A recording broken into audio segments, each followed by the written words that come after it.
Hello everyone, a very good evening to all of you. Welcome to UGC Net Study IQ platform. Shimal this side, your paper 1 and paper 2 commerce faculty.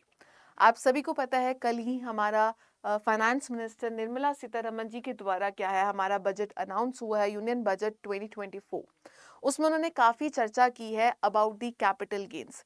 ये मैं बात कर रही हूँ short term capital gains और long term capital gains की। अब ये होता क्या है और इसका हमें एज अ कॉमन मैन या कॉमन पीपल की अगर मैं बात करूँ, इस बजट से हमें फ़ायदा हो रहा है या नुकसान हो रहा है, ये आज की वीडियो में आपको क्या है पता चल जाएगा। कहने को देखने को तो ऐसा लग रहा है कि शायद ये हमारे हित में बात की गई है, पर एक्चुअली में इससे हमें क्या हो रहा है, नुकसान हो रहा है। और ये नुकसान कैसे हो रहा है, आइए इस चीज को हम समझते हैं। राइट, तो अब सभी को पता है, अगर मैं समझाना चाहती हूँ कि आपकी जो इनकम होती है वो 5 सोर्सेज से आती है। इनकम फ्रॉम सैलरीज, अगर आप सैलरीड पर्सन है, ठीक है, एम्प्लॉयर के अंदर काम करते हैं, तो वो इस हेड में आती है।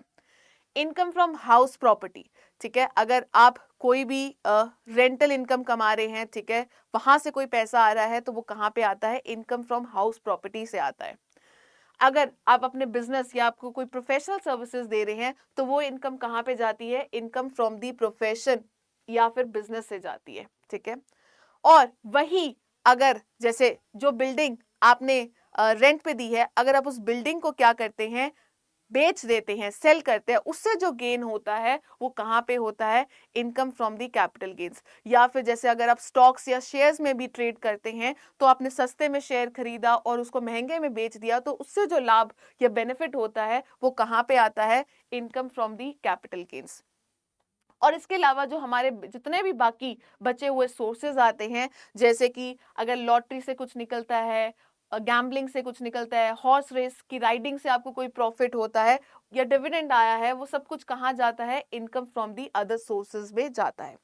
आज स्पेसिफिकली इस टॉपिक में, इस वीडियो में हम इनकम फ्रॉम कैपिटल गेन्स की बात करेंगे, क्योंकि यहीं से क्या है हमारी कुछ बातें निकल कर आई हैं कि कुछ चेंजेस देखने को आपको क्या है मिले हैं। अब वो चेंजेस क्या हैं, सबसे पहले तो हम वो डिस्कस करते हैं कि क्या चेंजेस है।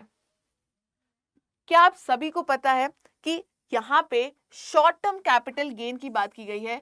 शॉर्ट टर्म कैपिटल गेन, जहां पे जिसकी परसेंटेज को क्या कर दिया गया है, इंक्रीज कर दिया गया है 20%। जो पहले कितना था, 15% था। ठीक है, सो 15% से इसको कितना कर दिया गया है, 20% कर दिया गया है। और अगर मैं बात करती हूं आपके लॉन्ग टर्म कैपिटल गेन की, उसको कितना कर दिया गया है, 12.5%, जो पहले ज्यादा होता था। अब आपको देखने को लग रहा होगा कि हमें सरकार ने हमारे लिए क्या है कुछ बेहतर किया है, कि जहां पे हमारे लॉन्ग टर्म कैपिटल गेन को क्या है फायदा मिल रहा है, जहां पे हमारा जो रेट है वो क्या कर दिया है, इन्होंने कम कर दिया है ना। बट मैं आपको बताऊंगी, यहाँ पे हम स्पेसिफिकली आज पहले बात करेंगे हमारी असेट्स की, ठीक है, रियल एस्टेट की, लैंड और बिल्डिंग के लिए रिलेटेड बात करेंगे। लैंड और बिल्डिंग से अगर मैं रिलेटेड बात करती हूँ, सपोज करें आपके पास एक घर है, ठीक है, घर है, बहुत पहले खरीदा होगा आपने। ये घर अगर आपने खरीदा है 20 लाख में, ठीक है, आज उसकी जो वैल्यू है, क्या उस घर की वैल्यू ज्यादा होगी, कितनी ज्यादा होगी। आप सपोज करें कि आपने बोला कि मैम आज उसकी वैल्यू क्या है, 1 करोड़ है। कितनी है, 1 करोड़ है। ठीक है, क्या बोलोगे मैम हम क्या 80 लाख के ऊपर टैक्स देंगे, नहीं। इस न्यू टैक्स रिजीम के हिसाब से या जो नया बजट आया है, उससे पहले क्या होता था, आपको एक इंडेक्सेशन बेनिफिट मिलता था। क्या मिलता था, इंडेक्सेशन बेनिफिट। इंडेक्सेशन बेनिफिट होता क्या था, आप बोल रहे हो ना कि जैसे इन्फ्लेशन भी तो आती है, इंडेक्सेशन क्या करता था, आपकी इन्फ्लेशन को क्या था, कंसिडर करता था। सपोज करते हो, जैसे आप बोलते हो ना कि कल आपने कोई फल फ्रूट खरीदा, वो 50 रुपए किलो था, आज गए तो 80 रुपए। क्यों भाई, महंगाई हो गई है, तो इसलिए क्या है, आज उसकी वैल्यू उतनी बढ़ गई है। सिमिलरली इंडेक्सेशन में आपका क्या है, इन्फ्लेशन रेट को भी क्या है कंसिडर किया जाता था, जिसके बेसिस पे अगर मैं आपको नॉर्मल कॉमन लैंग्वेज में समझाऊं कि जो 20 लाख की प्रॉपर्टी आपने पहले खरीदी थी 10, 15, 20 साल पहले, आज आज उसकी वैल्यू कितनी हो जाती है? 80 लाख हो जाती है। आज के हिसाब से वो प्रॉपर्टी इन्फ्लेट करते, अगर आप आज खरीदते हैं तो वो कितना आता है? 80 लाख। तो अब आप देख सकते हैं 80 लाख के ऊपर आपने कितना प्रॉफिट गेन किया? 1 करोड़ किया, है ना? 80 लाख के ऊपर कितना किया? 1 करोड़ आपकी टोटल वैल्यू। तो आपको जो प्रॉफिट हुआ है वो कितना हुआ है? 20 लाख हुआ है, 20 लाख। ठीक है, तो ये जो प्रॉफिट है ये आपका क्या बनता था? लॉन्ग टर्म कैपिटल गेन बनता था, और आपको क्या है, इस 20 लाख के ऊपर क्या था? टैक्स देना पड़ता था, 20% की बात की गई है। तो ये तो था आपका पुरानी बात। अब न्यू टैक्स रिजीम में जो बहुत गलत किया गया है वो क्या है? आपका जो ये जो इंडेक्सेशन बेनिफिट है उसको क्या कर दिया गया है? हटा दिया गया है। आपको कहते हैं कोई भी इंडेक्सेशन बेनिफिट नहीं दिया जाएगा। और साथ ही में आपको ऐसा शो किया गया है कि आपका जो लॉन्ग टर्म कैपिटल गेन है उसका जो परसेंटेज है उसको कितना कर दिया गया है? 12.5%। तो नॉर्मली अगर आप देखेंगे तो आपको ऐसा लग रहा होगा कि भाई रेट तो कम हो गया, ठीक है, पर एक्चुअली में क्या है, आपको जो टैक्स है वो क्या है? ज्यादा देना पड़ रहा है। वो क्या है? ज्यादा देना पड़ रहा है। एक एग्जाम्पल के थ्रू हम समझते हैं, क्या कहता है। जैसे अगर मैं लगाती हूं कि आपकी कोई प्रॉपर्टी है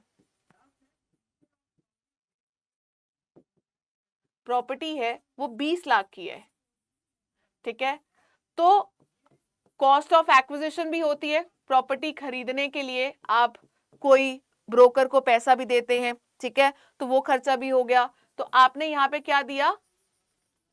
5 लाख क्या है? कॉस्ट ऑफ एक्विजिशन आई, जहां पे आपने उनको क्या किया? खर्चा दिया। तो आपका जो टोटल कैपिटल गेन हुआ वो कितना हुआ? 15 lakh. Long term capital gain की बात की गई है, ठीक है। और पहले यहाँ पे जो लिमिट होती थी वो कितनी होती थी? आपको जो एग्जम्पशन मिलती थी वो कितनी मिलती थी? 1 लाख मिलती थी, जिसको अब कितना कर दिया गया है? 1.25 लाख कर दिया गया है। तो यहाँ पे आपको पहले क्या है? एग्जम्पशन भी मिल रहा है, कितना? 1 लाख का। तो अब जिसपे आपको टैक्स देना होगा वो कितना आ जाता है? 14 लाख की बात की जाती है। तो 14 लाख पे जो 10% आता है तो वो आपका कितना बन जाता है? 1,40,000, ठीक है। वेयर एज अगर हम बात करते हैं अब न्यू टैक्स रिजीम के हिसाब से, ठीक है, न्यू टैक्स रिजीम के हिसाब से बनते हैं यही प्रॉपर्टी आपकी क्या है? 20 लाख की है, ठीक है। यहां पे आपने कॉस्ट ऑफ एक्विजिशन की बात की कि यहां पे आपने खर्चा किया, कितना किया? 5 लाख की बात की। तो आपको जो टोटल गेन हुआ है, लॉन्ग टर्म कैपिटल गेन, वो कितना हुआ है? 15 लाख हुआ है, 15 लाख। अब ये जो एग्जम्पशन है, यहां पे जो पहले आपको 1 लाख मिलता था, यहां पे कितना हो गया है? 1,25,000 क्या है? हो चुका है। अब 1,25,000 हो गया है तो आपकी टोटल अमाउंट कितनी बनती है? 13,75,000, जिसपे आपको कितना देना है? 12.5% जो टैक्स अब का आया है आपको वो क्या करना है? इतना देना है। तो आपकी जो अमाउंट है वो कितनी है? 1,71,875 की क्या है? बात की जाती है। Is it clear? तो ये मैंने आपको बताया है, यहाँ पे 2 मेजर चेंजेस बताई हैं आपको कि यहाँ पे क्या बताया है। एक जो लिमिट थी पहले 1 लाख थी, उसको कितना कर दिया गया है? 1,25,000 कर दिया गया है। और जो आपका टैक्स अमाउंट है वो कितना कर दिया गया है? 12.5% क्या है? कर दिया गया है। क्या आपको ये बातें समझ आई हैं? तो यहाँ पे सबसे मेजर जो चेंज आया है वो यही आया है कि आपका जो इंडेक्सेशन बेनिफिट है उसको क्या कर दिया गया है? खत्म कर दिया गया है। दूसरा, अगर आपको थोड़ा सा याद हो या आपको जर्नल थोड़ा बहुत इंफॉर्मेशन है, पहले जो लॉन्ग टर्म कैपिटल गेन्स होते थे वो कौन से होते थे? अगर आप कोई असेट रख रहे हो फॉर मोर देन 36 मंथ, है ना, और उसके बाद आप जो बेचते हो उससे जो गेन हो रहा है, जो लाभ हो रहा है, वो आपके लॉन्ग टर्म कैपिटल गेन्स में आता था। एक्सेप्शंस कुछ थी 12 महीने और 24 महीने वाली, पर अगर आप 36 महीने से ज्यादा रख रहे हो तो वो लॉन्ग टर्म माना जाता था, और अगर वो एसेट 36 महीने से कम रखा जाता है तो उसको शॉर्ट टर्म कैपिटल एसेट या गेन बोला जाता था। अब ये जो 36 महीने वाला कॉन्सेप्ट है इसको रद्द कर दिया गया है। अब सिर्फ क्या बात की जाती है, सिर्फ 12% और सॉरी, अब क्या है, सिर्फ 12 मंथ्स वाली या फिर 24 मंथ्स वाली क्या है बात की जाती है, मतलब 12 महीने और सिर्फ जो 24 महीने हैं सिर्फ उसकी बात जो है वो की जाती है। तो यहाँ पे आपको बहुत सारा चार्ट देखने को मिल सकता है, जैसे कि अगर मैं बात करूं, ये जो शॉर्ट टर्म कैपिटल गेन्स या लॉन्ग टर्म कैपिटल गेन्स है, ये लिस्टेड असेट्स के ऊपर और अनलिस्टेड और नॉन फाइनेंशियल एसेट्स के ऊपर है, डिफरेंट बात करता है। क्या बात करता है, ठीक है। सो यहाँ पे आप चीजें नोट डाउन कर सकते हो। कहते हैं अगर आपके शेयर्स स्टॉक्स एंड मार्केट्स में अगर आप ट्रेड करते हो, वो लिस्टेड सिक्योरिटीज की बात करता है, तो वहां पे अगर आपके पास कोई भी चीज है वो वैलिड किसके लिए है, 1 ईयर के लिए, 12 मंथ्स के लिए। और कोई अगर अनलिस्टेड फाइनेंशियल असेट आता है जैसे कि गोल्ड वगैरह आता है, वो क्या आता है, उसकी जो वैलिडिटी है या जो गेन माना जाता है, अगर वो अब 2 साल है, 2 साल से कम रख रहे हो तो शॉर्ट टर्म है, अगर 2 साल से ज्यादा रख रहे हो तो वो लॉन्ग टर्म कैपिटल गेन की बात करता है।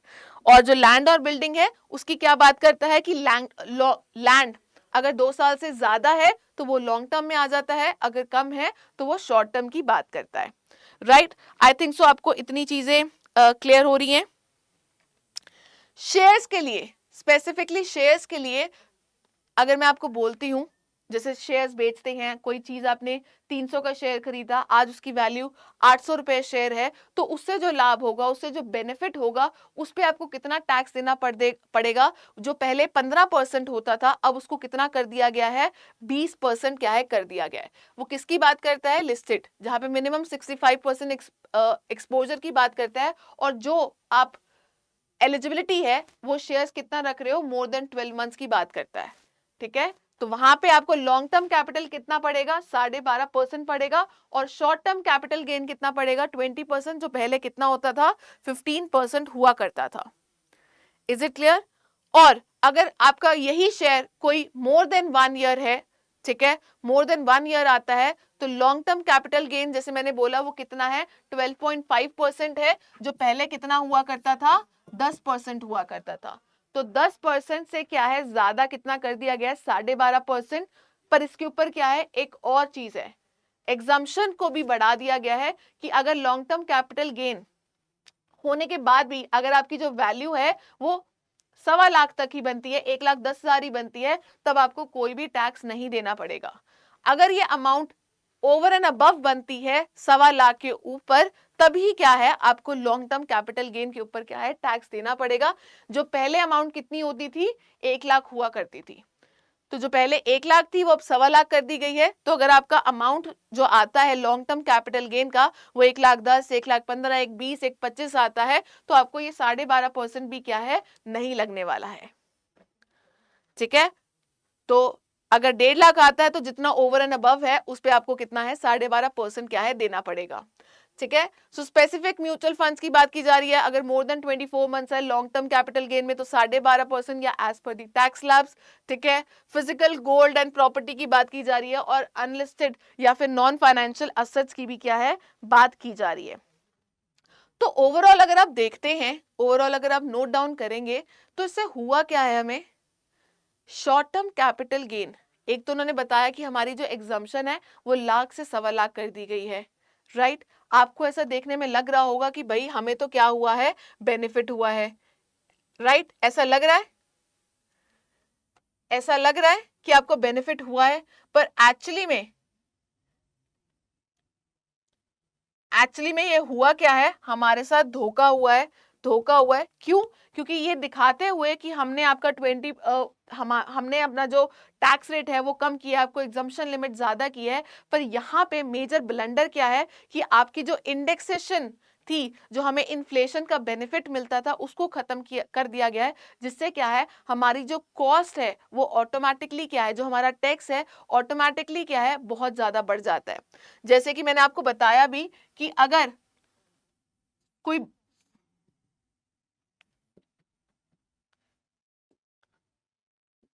कोई अगर 20 लाख की चीज है वो 1 करोड़ की हो गई है, ठीक है, तो अब आपको क्या है, इस 80 लाख के ऊपर 80 लाख के ऊपर क्या है, 12.5% टैक्स देना पड़ेगा डायरेक्टली। पहले क्या होता था कि अगर 20 लाख की प्रॉपर्टी है और उसकी वैल्यू 1 करोड़ होगी है, तो आप इंडेक्सेशन के थ्रू चेक करते थे कि भाई आज उसकी वैल्यू कितनी होगी। आप बोलते हो 80 लाख थी, तो आपको सिर्फ इस 20 लाख अबव के ऊपर ही क्या है, टैक्स देना पड़ता था, जो ऑब्वियसली कम था। ठीक है, तो यहां पे आपको कम होता था, अब वही क्या है, आपको ज्यादा देना पड़ रहा है 80 लाख। देखने में ये 12.5% कम है, बट यहाँ पे क्या है, आपका जो टैक्स है वो ज्यादा बनता है। तो ये काफी बुरी चीज है हमारे इस यूनियन बजट के हिसाब से। तो ये थी चर्चा आपकी शॉर्ट टर्म और कैपिटल गेन के ऊपर। आई होप सो आपको ये जो पूरा टॉपिक है वो समझ आ गया होगा। ऐसी और वीडियोस के लिए या फिर बजट से रिलेटेड आपको कौन से टॉपिक समझने हैं जो आपके एग्जाम पॉइंट ऑफ व्यू से इंपॉर्टेंट है, you can let me know on the comment section. और यस, अगर ये इंफॉर्मेशन आपके लिए थोड़ी सी भी हेल्पफुल थी, don't forget to like this video and comment me. Also, don't forget to subscribe our channel. And that's all. Thank you for watching this video and have a nice day.